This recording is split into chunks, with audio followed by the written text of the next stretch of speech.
আমি যদি আমার মাকে সাহারাতের বিছানায় ছেড়ে দিয়ে মুস্তাফার প্রেমে পটিয়ার জমিনে যদি আসতে পারি, যদি বাংলার জমিনের একটা কারবালা হয়, তোমাদেরকে যদি ডাক দিই, ওই মাঠে কি তোমাদেরকে পাওয়া যাবে?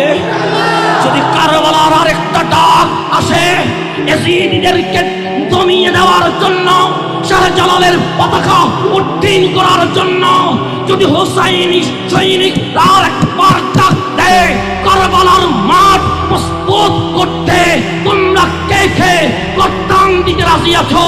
একবার দেখিয়ে দাও। আগে মুস্তাফা আর অন্য কিছু থাকবে। আবু বকর ছেলে চাই না, মেয়ে চাই না, পরিবার চাই না, আবু বকর মুস্তাফাকে চায়। আমরাও তাফসীরুল কুরআনের মাধ্যমে জানিয়ে দিতে চাই, আগে মুস্তাফা চায়, পরে দুনিয়া চায়।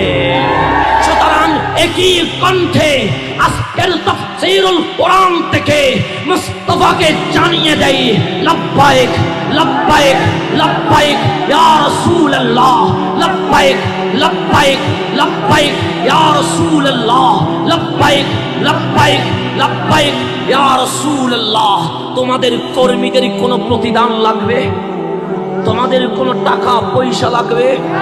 আমি যদি আমার মাকে সাহারাতের বিছানায় ছেড়ে দিয়ে মুস্তাফার প্রেমে পটিয়ার জমিনে যদি আসতে পারি, যদি বাংলার জমিনের একটা কারবালা হয়, তোমাদেরকে যদি ডাক দিই, ওই মাঠে কি তোমাদেরকে পাওয়া যাবে?